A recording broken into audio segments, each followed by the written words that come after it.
Hi, everyone. My name is Alia Toran-Burrell, and I'm the program director for the Clear My Record program at Code for America. And I am pleased to be, yes, Clear My Record is amazing. I'm excited to be joined by Jay Jordan, CEO of the Alliance for Safety and Justice, and Chike Aguh, former Chief Innovation Officer at the Department of Labor. And we're here today to talk about clearing old criminal records and the potential to open up opportunity to millions of people across the country. Automatic record clearance, oftentimes known as clean slate or sunset laws, have really been a groundbreaking intervention over the past couple of years and have the potential to change the lives of millions of people by opening up opportunities that have previously been blocked because of criminal records. So things like jobs, housing, education, and more. As you both know, Code for America has been working on automatic record clearance policies since the start, really. We've worked in over 20 states to help design and implement policies. And we're really at a stage now where government leaders are coming to the same conclusion, which is that record clearance needs to happen automatically and it needs to happen at scale. So the first question that I have for you both, and we'll start with Jay, is why is this so important? What are we losing out as a society by excluding so many people because of a criminal record? That's a big question. It is. And these chairs are very comfortable, by the way. I'm like ready for a Mai Tai after this. Good morning. Good morning. Come on. Good morning. Morning. There we go. Let's get going here. All right. So why is it important? Well, first off, the impact. America has about 70 to 100 million, depending on what publication you read. 70 to 100 million people impacted by this. 70 to 100 million. That's more than the entire population of Canada. Let that sink in, right? And 9 out of 10 of those people already have served their time. They're done. They're over the age of 30, 35, and they've been out an average of 5 years. So by all the standards, they're not committing crimes. These aren't criminals we're talking about here. These are folks who are just everyday individuals. They broke the law, served their time, and now they're living with what is called collateral consequences. There are 40,000 of these collateral consequences. Now, these things are very tangible. These are laws. These are policies, right, that live in penal codes and live in regulations that prevent people from doing things like getting a job, right? Most of them are employment related and bar people from entire sectors: education, healthcare, government, real estate, insurance. So if you think about a lot of regular-sized cities in America, right, where the gross industries are education, healthcare, and government, people cannot access those economic drivers. That is a big problem, right? And in large part in America, expungement law doesn't exist, and if it does exist, eligibility pools are extremely small. So that means people are living with these collateral consequences for life. Last thing I'll say about this and why it's important is it just doesn't affect the individual. It affects the entire household. So when we talk about 70 to 100 million people, we are talking about 70 to 100 million families. You know, I have a record. I have a wife and I have 2 sons. Because I committed a robbery 20 years ago, I broke the law, I was a dumb kid fresh out of high school, I can never adopt a kid. I can never coach my son's little league team. I can't volunteer at his school. I can't chaperone field trips. This is what we're talking about, the real life impact. So it's not only important on an economic standpoint, but a moral standpoint. This is about the fabric of this nation. Thanks, Jay. Sure.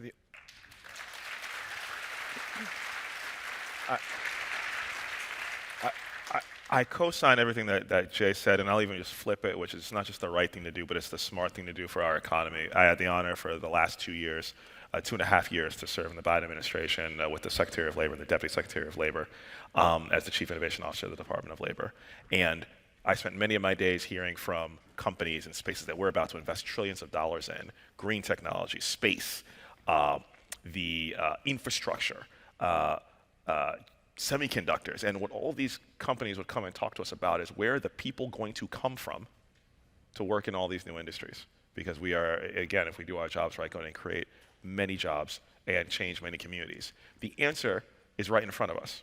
The answer is the millions of people who are impacted by these issues every day. People who have served their time, already, people who can be economically sufficient. And when I think about the Americans and the workers that we're going to need for the industries of the future, we don't have the luxury to not utilize every person we have. We do not have an American to waste. And so this is why this work is so important. This is not just about doing the right thing, which is so important, so critical, but frankly for the country that we want to have, to make sure that every child has a better life than their parents before them, to create the economy that's going to make that possible, we need to do this. So true, yeah.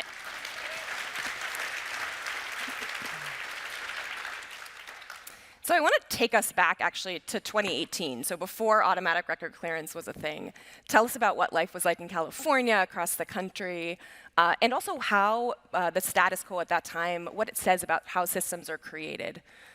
Oh, 2018, I remember I met you and Yvonne at Code for America. I don't know what the heck Code for America was. I'm like, I want to work with you guys. And so we got this crazy idea to transform the entire expungement framework in California. And I remember going around with this idea of what we call sunset today as Jay. And all the legal beagles, the attorneys were like, you guys are crazy. Because the idea was that everyone would have a pathway to expungement, no matter what they did. Everyone would have their record, an opportunity to expunge their record. And Code for, I remember you were telling me, Jay, it's a little more difficult than just that. Government systems didn't talk to each other. California had 58 different counties. That means 58 different court systems. You have the Department of Justice. The Department of Justice sometimes talks to the counties, sometimes they don't. The eligibility requirement only was for a small group of people that did not go to prison. So if you went to prison in California, you did not qualify for expungement whatsoever. It was not automatic. You had to go to work. I mean, you had to go to the court. You had to pay a $125 filing fee. Go in front of a judge. The dockets were like 6 months, 8 months to get an expungement hearing. It was bad. It was bad. And I remember we first met at the Code for America office, and 5 years ago we said, let's do this. Said, let's change the entire thing. And everybody else didn't believe. I kid you not. It was a bubble of a small group of us, and we said, you know, we're going to do this. And last year, Gavin Newsom, the governor in California, signed the last piece of our sunset policy, and we changed the entire framework in California.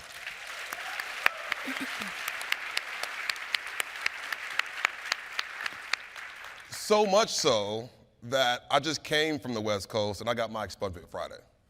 So. Wow.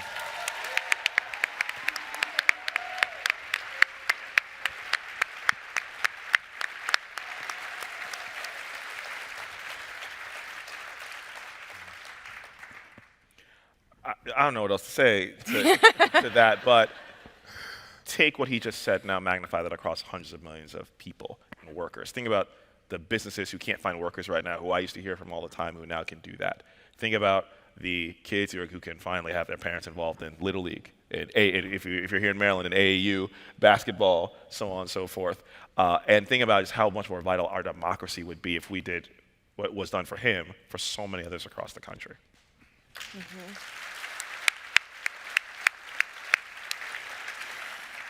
Yeah, we were actually at Summit in 2016 talking about, at that time, our product, Clear My Record, which helped connect certain people in California with legal assistance. Because we had done a ton of research, found out that the petition-based process, which is what, Jay, you were talking about, was so complicated, super burdensome. Vast majority of people didn't actually access it. And so we thought, well, if we could help connect people to legal help, then maybe more people would be able to get relief through California's policy. And over about 5 years, we helped connect 20,000 people to legal aid. But again, as has been mentioned, there are millions of people in California with a criminal record. And so that 20,000 was just a sliver of the population who were eligible for record clearance, and just we're leaving out a ton of people, and the status quo is just not working. Can I say one thing about go for it. So just the policy, because we have time. So just the policy itself, right? So there's two parts of the policy. One part, and this is the amazing thing about Code for America and what you guys were able to do, y'all actually implanted yourselves into DOJ. We were having these conversations, and I was like, well, we don't know anything about the data systems in DOJ. And I remember you and Yvonne looked at each other and we're like, you guys turned to me and said, we have somebody on the inside. It's like, but like, it was because of the partnership with Code for America that we were able to craft a policy that essentially affects 6.5 million people. So in California, if you have a criminal record and that did not result in a prison term, and you complete probation and you're crime-free for 2 years, your record will automatically be expunged. That is huge. 6.5 million people, right? Yeah. Yeah, Jay and I were just talking backstage or in the green room about how we were scheming in his apartment. Like our Clear My Record team and his team were scheming about how to make automatic record clearance work back in early 2019. So it's really exciting to see how far we've come. And we really have come so far from then. I mean, from the 2018 when we had this product, or 2016, to now, we have pivoted so far, rightfully so, away from the petition system because it does not work. It is leaving so many people out, and automatic record clearance is really the way to go. In our last couple of minutes, I want to talk about the future. We've seen automatic record clearance as this really innovative intervention. So what possibilities do you both see for your futures, for the futures of the people in the country who have criminal records? I think one thing that we learned through the pandemic, and again, when I first came to the administration, the big thing that was on my plate was unemployment insurance, which wouldn't seem to have an intersection here. But what we found, whether it was unemployment insurance, whether it was SNAP, TANF, all these other benefits, they're all the same people. They're all the same people. And these silos that we create in government are only relevant to us and not really to them. And so one of the things that I want to think through, and I'm sure all of you are thinking through, is how do we have to make sure that you have no wrong door? Because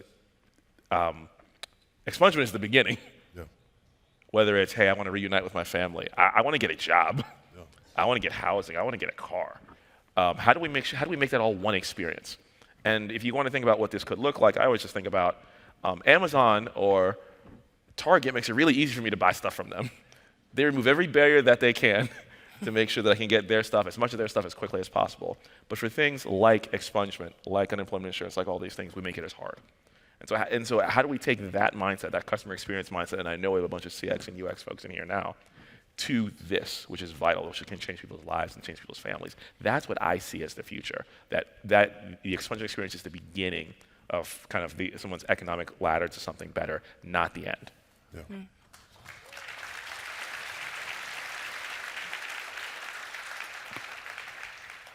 Oh, the future. I mean, it's a big question. I'm like, my hands in so many different pots, but sticking to this framework, I think just piggybacking on what Chike is talking about. So not separating people with records out, right? But understanding the acute needs that they have, that we have. When you look at, doing policies for people of color or women or people who are disabled or veterans, I mean, you look at the bottom part of those buckets, it's always people with records. You're like, who performs the worst in these buckets? It's people with records. And because it's an economic interruption that happens. And it's a big, huge economic interruption that happens. And so for the future that I see is that we address that with sunset laws in every single state. It does not make sense that people who serve their time, pay their debt to society, are out here paying taxes, taking care of their families, that they have no access to rehabilitation and no reintegration into the economy. That makes absolutely no public safety sense whatsoever. It is wrong, and we need to change it. Mm-hmm. That's thing one. Thing two is we need to build pathways. That on-ramp to the economy, that on-ramp to stability, that is important.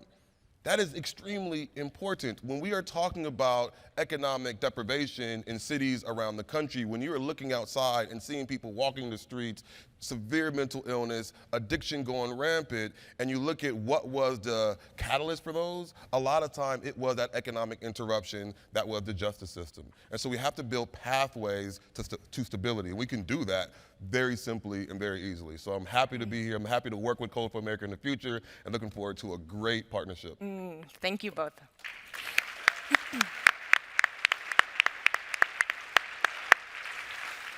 In our last couple of seconds, we are in the middle of a legislative session now where we've seen bills introduced, automatic record clearance bills introduced in multiple states. So we've got Illinois, Missouri, Kentucky, Minnesota, Texas. I'm missing some, which really shows the momentum of, as you said, we're trying to get to 50 states, so it's a really exciting moment to be in. And we have states now who have already passed policies and are in active implementation, like Connecticut, Oklahoma, Colorado, Michigan, and Utah, and more.